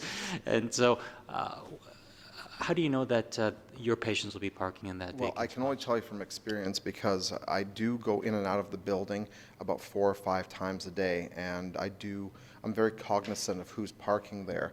I have seen very rarely somebody park from the M&M Meat Shop, which is the building right next door to us, that is parked in our building. And I respectfully asked them, I said, they have their own parking. Could you please park in that parking to leave this for patients? This is a medical center. But I've rarely, if ever, seen anybody else from any other businesses, because besides that M&M Meat Plaza, which is next door, that has ample parking, there's a Chinese food store there, there's an M&M and an optometrist, and I believe a jeweler, and they have ample spaces, and they're right next door. Besides them and us, there really is nobody in the immediate area that would park in our lot. Any other comments or questions? All in favor of receipt? Contrary? That's carried. Thank you, sir. We'll get to this shortly, I presume. Thank you very much. Last delegate is Greg Smith, with respect to item number...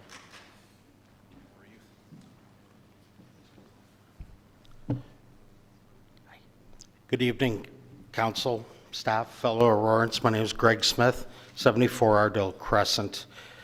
I'd like to thank you for inviting me here tonight. There's nothing on TV to watch, so I thought it was very appropriate.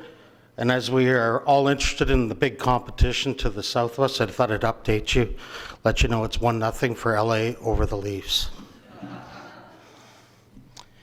Music Aurora and the Aurora Winter Blues Festival is planning a 2-day music festival focusing on showcasing area youth musicians.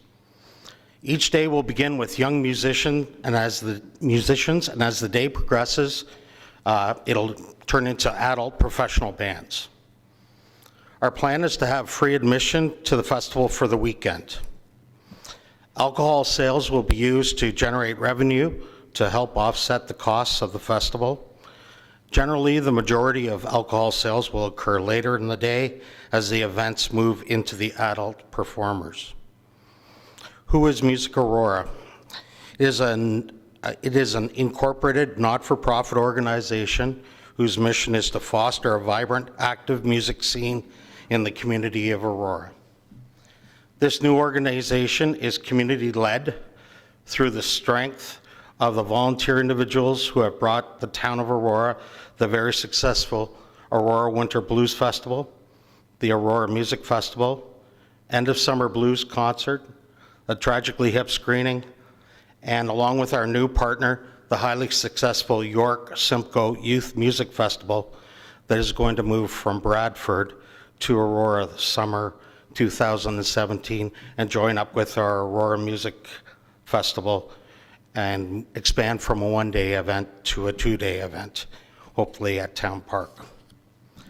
We'll be combining the volunteer expertise from the three festivals to work together to bring more live music together, or more live music events and activities within the town of Aurora. Our mission will be to partner with Town of Aurora, other cultural and arts organizations, local musicians and business community, deliver live music programming in a new and creative ways throughout the year. We're eager to partner with the Town of Aurora to bring more live music in our town in support of the Town of Aurora's live music strategy, cultural plan, and tourism strategy. We look forward to coming back to Council with more exciting news on Music Aurora in the coming months. We thank you for your time and support. Thank you, Mr. Smith. Motion to receive and refer, please. Councillor Thompson, thank you. Councillor Humphreys, comments or questions for Mr. Smith? Councillor Perry. Thank you, Mr. Mayor. Through you, Mr. Smith. Mr. Smith, who are the directors of Music Aurora? The directors are Mr. Jamie McDonald, Helen Gushu, and myself. That's it? No one else? Currently, we're just beginning our incorporation right now, putting together our bylaws and so on, which we're expecting any day now. And you don't anticipate anybody else serving on that board of directors? There will be a larger board of directors, but the actual details of how they'll be elected and so on has not been finalized as of yet. So is it currently incorporated, or is it just going through the process then? Music Aurora is just being incorporated, correct. Okay. We're just waiting. We actually thought we would have it prior to today, but. Sounds good. And do you pay all of your acts? Pardon me? Do you pay all of your acts when they come out and perform? Correct. All of them? All of them. Okay. It's difficult for me to declare this an item of significance for the town of Aurora because it hasn't happened yet. For this first time, I'm happy to look at that the first round through, but I guess my last question, and I've asked this of other organizations in the past, but do any of the directors, either directly or indirectly, receive financial benefit as part of their work? No one is paid. It's all volunteers. Happy to hear. Thank you. Councillor Thompson. Thank you, Mayor Daw. Thanks, Greg, for coming out. Last week there was some confusion, and so I appreciate you coming to help answer some questions this evening. One of the questions that wasn't clear to me had to do with fencing. There was, at the time, some discussion about whether or not Town Park would be fenced off or not, partly because it wasn't clear at that time whether you were charging for admission or not. You've clarified tonight that you're not charging for admission, and I understand you always, if you're going to have a beer garden, need some sort of area roped off as per the liquor license rules. But just, can you provide some clarity on whether or not Town Park's going to be fenced off or not? As you well know, over the years, there's been quite a discussion around Town Park and fencing, so I'd appreciate some clarity on that. Okay, no problem. Mr. Smith. Our plan is to have fenced off the area in which was going to be required to have fenced off. access, because it'll be free admission, will be open to whoever wants to come and watch and partake in the festival. So even though there will be fencing that will be containing the area in which alcohol can be consumed and taken, there will be no restriction to access for the park for any resident. Great. And, you know, in other events I've attended, you know, the beer garden being fenced off, it was just a sort of, I guess, a low-profile type fencing just to mark the location. Do you see something similar? Yeah, basically, we're just in the very beginnings of putting together exactly plans and so on, but one of the things we needed to do was confirm dates and location and that type of thing in order to implement things. Our plan is to put a beer garden tent structure down along the side where the armory is. So that would be the area that would be the beer garden, so to speak. We would have our stages facing back to towards the armory there, set on the west side of that property there. Thank you. And last question through you to Mr. Smith. With regards to the alcohol sales, the way I gathered it, because it's free admission, I guess the organization will be managing that part as a way to offset the cost of the festival. You know, in other events, sometimes it's a community group such as Rotary or Optimist that does that. But in this case, your plan is for your organization to run that event to help offset the costs? Correct. We plan to do that. And meeting all the guidelines of Smart Serve, et cetera. For sure. Thank you. Councillor Humphries. Thank you, Mr. Mayor. Thank you so much for coming tonight. And I know it'll be a great event. You named a few people that we know very well and on the board of directors, and always put on a successful event. Lots of great experience behind you with the Winter Blues Fest, sorry. And I guess the amalgamation of the other music organizations sounds like it's just going to be a great hit.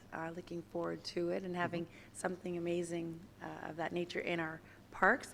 And I'm glad to hear that you'll be managing some sort of revenue-based activity, because you're not going to be charging. And I'm thinking, how are you going to, hopefully pay your bands and make out well and not, hopefully not lacking money. So I guess you'll be looking at sponsorship opportunities along the way as normal and try to recoup your costs. Okay. No, great. Absolutely. Thank you. Absolutely. Yeah. Thank you. Yeah, I just want to make sure. Thank you. That's great. Any other comments from Mr. Smith? Councillor Gardner, Councillor Abel. Thank you very much for coming and adding to the levity of the evening. My concern is with the name. We spoke about this earlier. I don't know how we can call it a youth music festival if we're also going to have a fenced off area for drinking or where drinks can be sold. So do you have any other names that might you could suggest to us perhaps? Well, the final name that we are going to call the particular event has not been determined, but our work is the Aurora Winter Blues Festival. We have a youth and music program.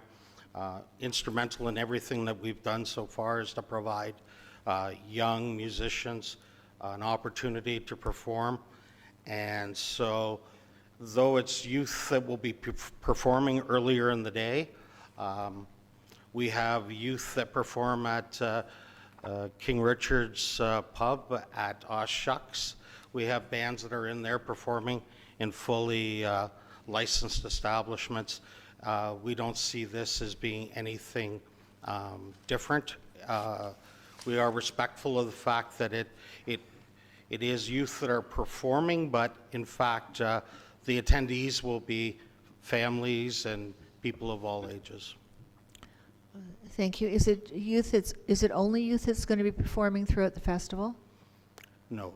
As I said, the youth bands will perform in the afternoons, and then it'll progress to older and then adult bands, professional bands in the evening.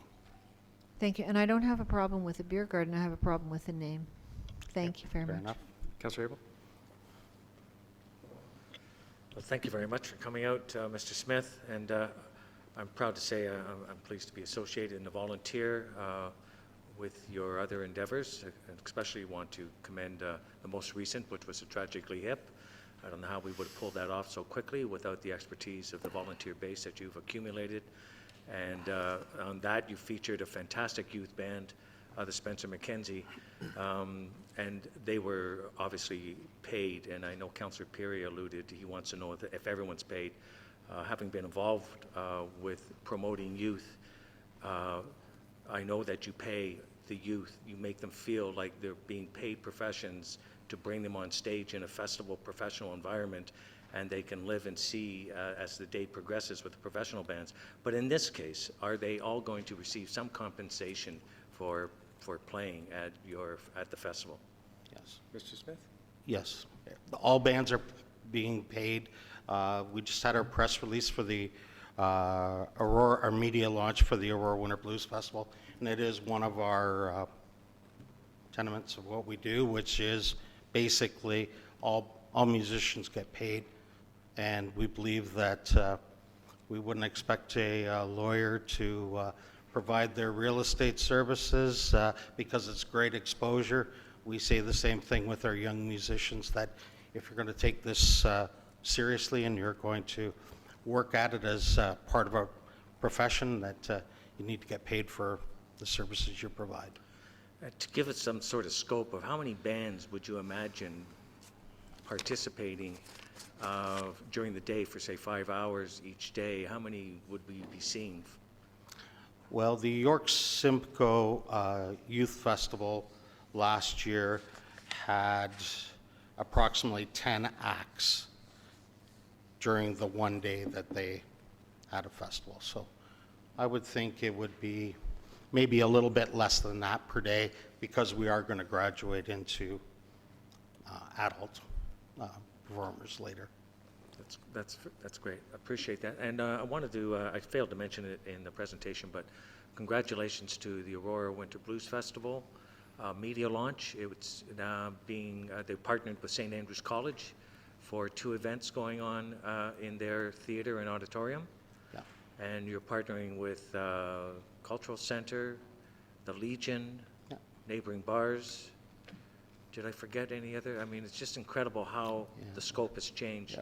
Basically, Mr. McDonald will come back and talk about the Aurora Winter Blues Festival at a soon to be, soon or shortly, but needless to say, yes, we have expanded the Aurora Winter Blues Festival. It's now basically a month-long event, starting on the 4th of February and ending on the 25th. And yes, our new partner, St. Andrews College, gives us a larger auditorium, which allows us to bring in a different type of act, and we're really excited about what's going to happen this year. Thank you very much, Mr. Smith. Councilor Maracus, can we get back to the subject at hand here? Thank you. Thank you, Mr. Chair. Through you, Mr. Smith. Mr. Smith, thank you for coming. Sorry we dragged you out on this important night, but I think we're all thankful that you came and were able to provide some answers for some of those questions that some of the members have had. And I'm sure, through you, Mr. Chair, that you'll continue to work and answer any of those questions that come up along the way, and I'm pretty sure you will, and your group will. And I think we're all looking for a successful event to be pulled off, and for our residents to partake in that event. So once again, thank you for coming and providing those answers, and looking forward to the town and everyone working together. Great, thanks. Anything else for Mr. Smith? Councilor Kim? Thank you, Mr. Mayor. Just one quick question.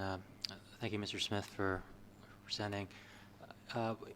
For a youth music festival, can you confirm what range of genre is going to be played? Is there going to be like a 4-player chamber quartet along with some blues and rock and roll? Like, what type of variety are we looking at?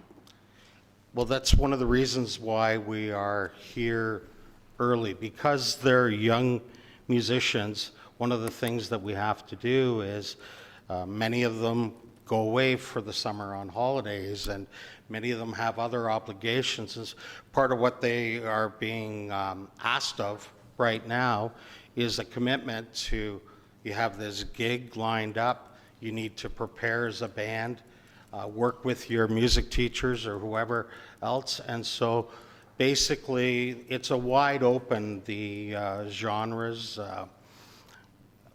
We're not bound, it's not blues only.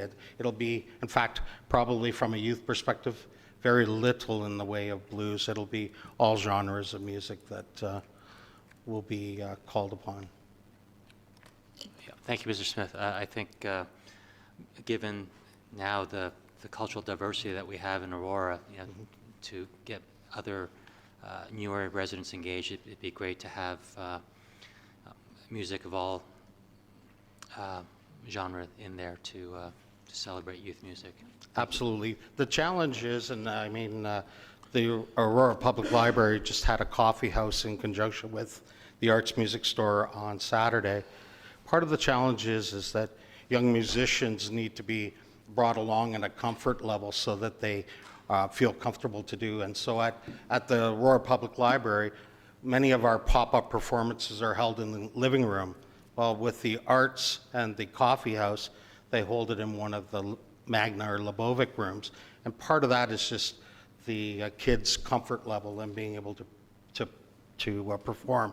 And so we have to take that into account in terms of, yes, it would be great to have somebody from all these various genres, but unfortunately with youth, there's just some are comfortable and ready. And Okay, can I bring this, can I bring it back to the issue at hand? Thanks. Because no, you're okay. Our side. Any other comments or questions on Mr. Smith's delegation? All in favor of receipt and refer? Contrary, that's carried. Thank you, Mr. Smith. Appreciate you coming out. That is it for delegations. If I could, we move to items requiring separate delegation, and if I may make a suggestion, if we could bring item 4, which was pulled by Councillor Perry, forward, which is the parking. Councillor Perry, would you care to move that forward? Second, please. Councillor Kim, thank you. Requires 2/3. All in favor? Contrary, that's carried. Councillor. Yeah. Councillor Perry. I'm happy to move that the report be received for information. Thank you. Second, Councillor Maracus. Yours, sir.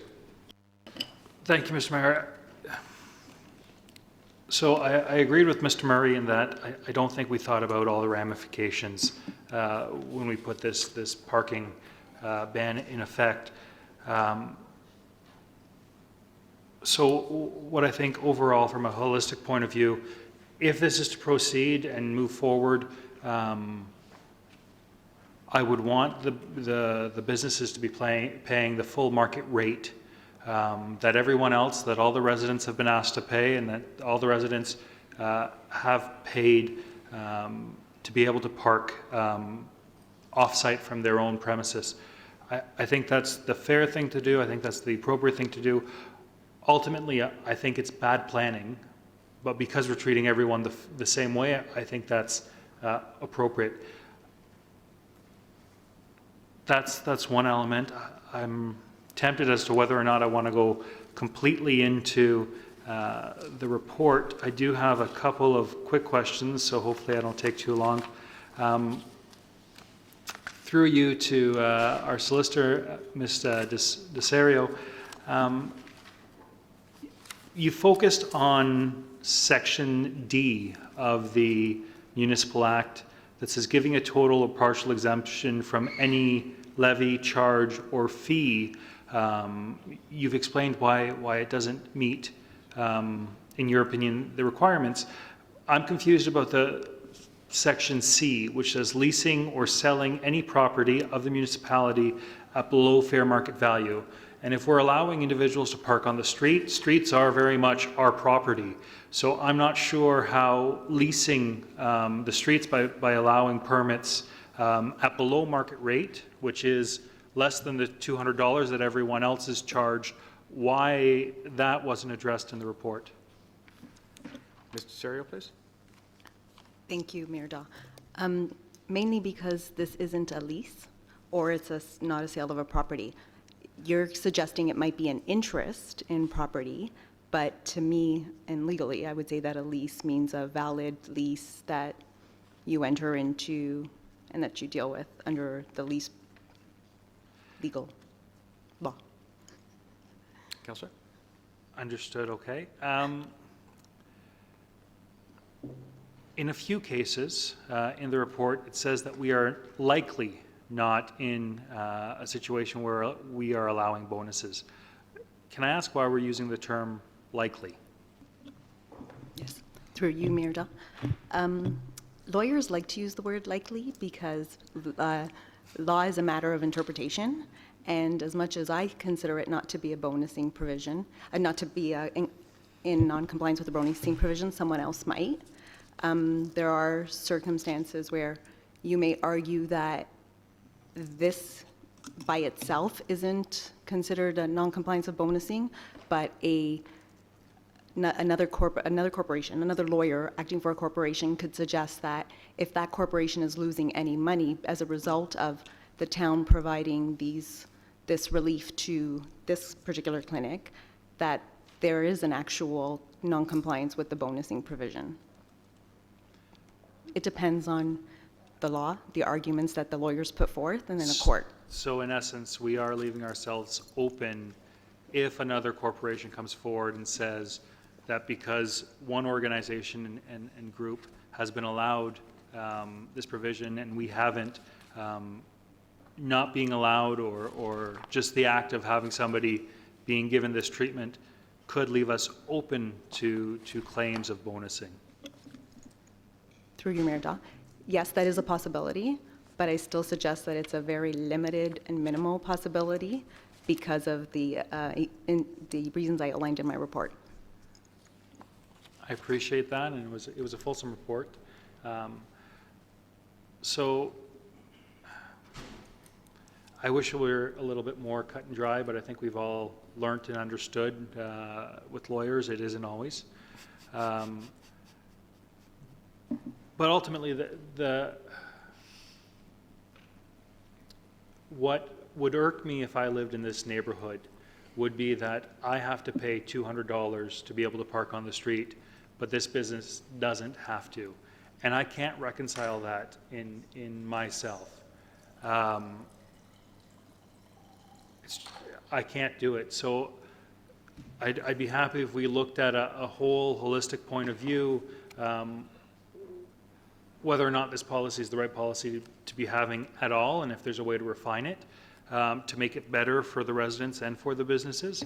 But right now, to give a wholesale no need to be paying the permit fees, I'm not in favor of that. So that's why I'm happy just to move that we receive for information, and that's it. Councillor Humphries, Councillor Kim, Councillor Gardner.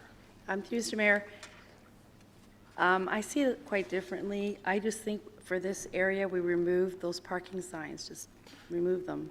It's not a permit request. They're not asking that they park there and be the only ones to park there. They just don't want that restriction.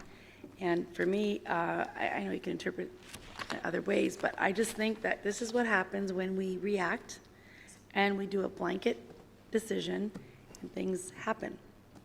So for me, remove it and relieve this medical center that's been operating for our town for a long time. We've done nothing but make everyone upset, caused additional liabilities for the seniors that use this center. And really, I don't think anyone's going to be mad because we're not doing this for anyone to gain anything, and doesn't even want it for himself. He wants it so that people that go there are safe and don't have to walk up hills to get there. So this is not it's not a bonus for them. It's to help access. And if you use the center, I know exactly what it's about living, and experiencing that situation, and I do. And that's why I understand where he's coming from. If others use the center, you'll understand what he's talking about. You can't get it's very difficult to park there. And if I'm, if I got my age, I won't mention my mother-in-law's age, but it's not easy to have someone with mobility issues that needs to go there and trust their doctors and pharmacists for years and years. So I'm sorry, it's a one request.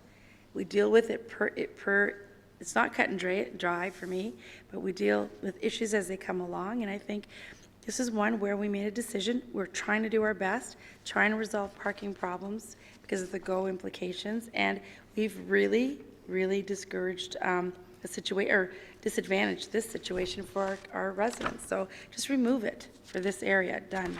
Nothing more to talk about. I also am really disappointed that the Traffic Advisory Board is not forward. I know that. Okay, Mr. Councillor, I'm no, gonna stop. I can, no, please. No, we can Mr. bring. Mayor, this is Hold on, why hold- this hold- goes hold it, on. Hold it. I think Okay, we- let's we- talk about the issue then. Yeah, let's Fine. talk about this, and then we can come back to that. I have no problem coming back to that, okay?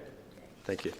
I've got Councillor Kim, Councillor Gartner, Councillor Abel. Let's just talk to the report at this point. I think we'll move on from there, quite frankly. I think regarding the report, it's very detailed, and I thank Ms. Desaria for the report. It's as a this all started off as a GO train parking issue, and I know that I go through a lot of stress every day trying to find parking, and then it got transferred over to the local residents not being able to use the parking spots in their neighborhood, and now it's moved on into a totally different demographic and clientele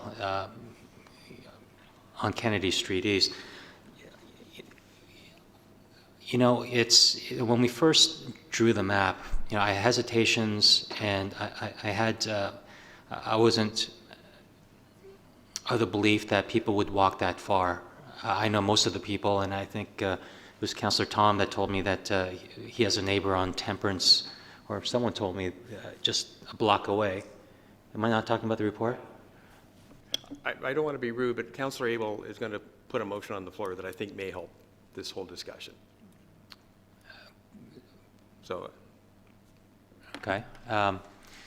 If I can just quickly state a couple of options, is that I think the radius of it is far too great. I think by tightening it, that would resolve the issue. And this facility is we want to treat everyone the same, but this facility is obviously an essential service. And I don't think there's that many essential services in the area. So I think, just tightening the perimeter would help as well. But I'll look for staff to look into that, and whatever motion is going to come, or amendment or motion from Councillor Abel or whomever, I'll wait on that as well.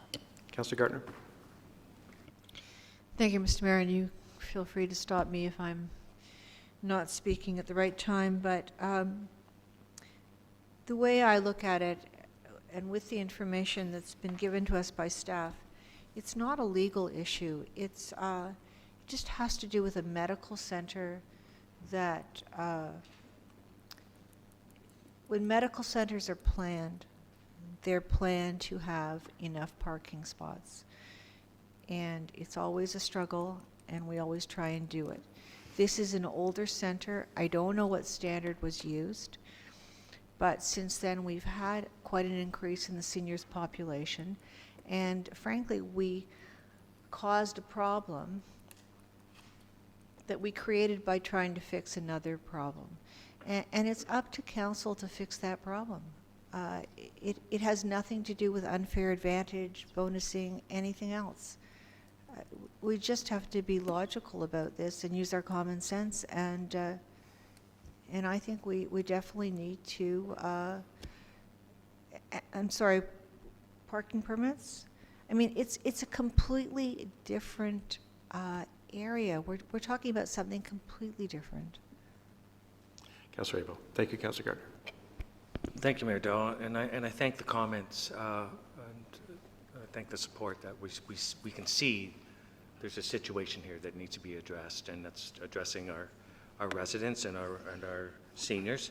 And so if you look at the report, it speaks of, in May, it was brought forward that the overflow parking at GO was spilling out, and the recommendation was to put 2-hour daytime traffic to Harrison, Connaught, to Edward, so it was a smaller area. But what we finally did do is we expanded it. and we expanded it to 3 hours, and we moved it further south and further west. So then the idea was, we've already seen where we make the boundary once, why not increase it? And it makes a lot of sense. However, we never engaged the people that were affected. Our staff never had an opportunity to go and notify and to investigate and make recommendations. We just approved that as is. And we can see, as we've all said, sometimes we create another problem. So if we just take a little bit of that corner off, everything is done on the parking restrictions. There's all kinds of places to park before they would go and park on Connaught. And it's 0.9 kilometers away. They can park in the library, which is 400 meters away. They can park at behind Aw Shucks along there, which is 0.6 kilometers away. So, you know, you can find closer parking. It would have to be a situation where there'd be a lot of parking before they would even consider it. So the intent was good, to protect the residents that were a bit south of Connaught. And so what I really think we should do in this is just eliminate that little corner, that hub, because there's a business there. We never did consult. Had we consulted, it may have been the recommendation that staff would say, if we are going to increase it, we could just eliminate that because it's the furthest corner away from the GO parking.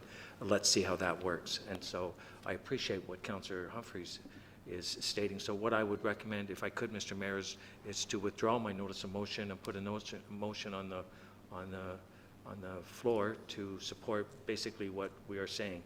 Just allow that parking area around Connaught and Kennedy, those signs be taken down so that the staff can use it. Quite simply. I'm just going to go to Gurnett, thank you. I'm going to ask the clerk to comment procedurally.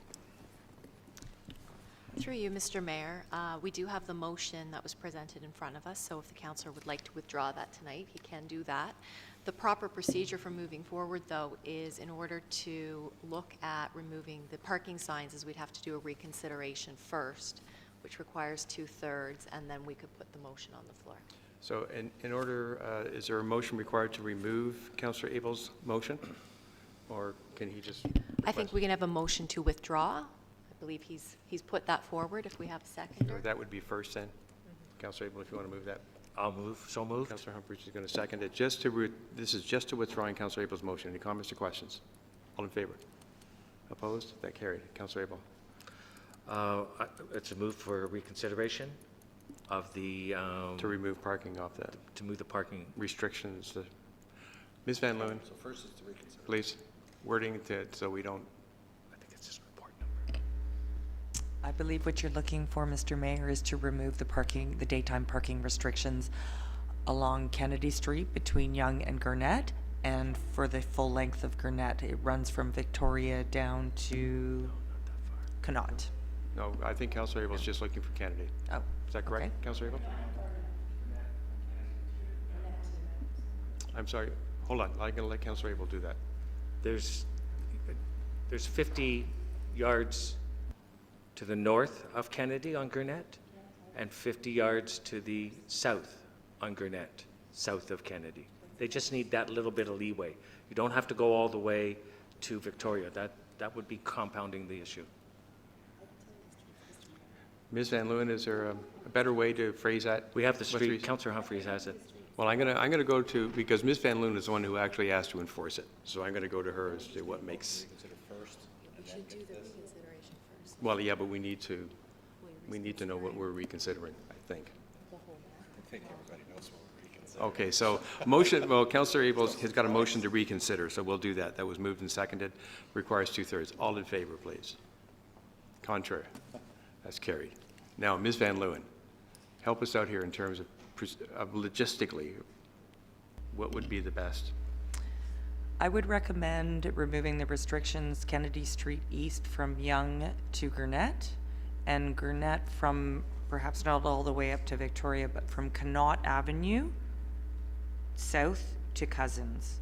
Just because when you get close to the intersection, there are other restrictions around safety, movement of traffic. So in order to allow for some parking along Gurnett, to remove it from Connaught, which is maybe 150, 200 feet from Kennedy Street North down to Cousins Drive. Okay, is everybody clear on that requirement? Point of order, do we not also need a waiver procedural bylaw to allow us to discuss the reconsideration tonight and not at the next council meeting? We just did that. No? So the, No, the way the procedure bylaw is written, it just says by 2/3 majority. That is a recommendation that has been included in the new procedure bylaw to be considered next week. so the motion then is to remove the daytime parking restrictions on Kennedy from Yonge Street to Gurnett and on Gurnett from Cousins to Connaught. It was moved by Councillor Abel. Thank you. Seconded by Councillor Humphreys. Councillor Abel, wish to speak to that, or we'll move on? Just move on, Mr. Mayor. Councillor Peary, Humphreys, Maracus. No, I'm sorry, I had Councillor Thompson first, I believe. Okay. And just to confirm, Mr. Mayor, was there a bylaw implemented? So would we be asking staff to bring forward a bylaw or amend it? Just, it's one action to do it here tonight, but it's another to amend a bylaw. So just looking for direction on exactly how. Through you, Mr. Mayor, yes, we'd have to come forward with an amending bylaw. So if this passes, just so that everybody here knows, that would not go into effect tomorrow. It would need to formally go into effect at a later point in time. I don't anticipate that it would take too long, but just so everyone's aware. And speaking directly to this motion, I think this is a better solution than the notice that was initially presented in front of us. I think the notice caused problems, but I do think that we need to have a more holistic point of view, because just like the bylaw was put in place, we're doing this for piecemeal. And I would much rather make smart decisions than make quick decisions when things come up, because you know what happens if in a couple weeks' time we have the business owners and the staff members back before us because GO train riders decide to start parking there, and then there's no room for anyone else. Right? It's an issue. It's a concern. So again, I'd rather see us moving forward in a smart fashion than, you know, every few weeks having a new amendment to add in a new portion, remove a portion. I think we as a council lose credibility when that's the way we have to operate. So I look forward to having a full review of what we've implemented and how it works overall. Thank you, Councillor Peary. Councillor Humphreys. Thank you, Mr. Mayor. And to Councillor Peary's point, I meant to say earlier, and I do know that staff is looking at the Traffic Advisory Board and Committee and coming up with some great ideas. I spoke to Mr. Simnaskis about it, and some really great ideas coming forward. And one of them, if I could, nothing in stone, but that there be more of a citizen involvement where we could take a look at council wants policy to be delivered. We're asking staff to do that, and we're doing it. You know, they're doing a good job, but the fallout sometimes isn't known when we don't understand the actual implications on businesses and streets. When you have residents involved, we can go through that step by step, talk about ways to talk about what would happen, and with staff's professional background and having the residents that live here can actually come up, I think, with a great result. So I hope that I believe some ideas are going to be coming back sometime in December. I think the quicker the better, and we can get past this piece by piece scenario that we're trying to solve problems. Everybody's trying to do the right thing, but unfortunately, this is what you see. Anyways, I'm really happy that we're moving forward, hopefully tonight, to resolve the one issue. Thank you, Mr. Chair. Yeah, you know what? We all sat here and we all made the decision to enforce the parking restrictions, and so not one of us can sit here and say that, well, I didn't want to do it because we had the opportunity to say it. So, but I fully agree with Councillor Perry, and, and Mr. Mayor, I know you've mentioned a couple of times, we do need to look at it holistically and overall instead of doing it piecemeal. But we've said we need to come up with solutions for our residents, and this is a solution for this aspect. But I do share some of those same concerns, as I mentioned it to the resident and to the owner, that I am afraid that in a couple of weeks they might be returning and saying, hey, you know what, we get to work and all the parking spots are gone. Go riders have come and they park. So we're going to have to look at coming up with something else at that point. And so, while I do think that this is probably the best solution right now, honestly, I can't wait till that traffic advisory committee comes up. And I got to say,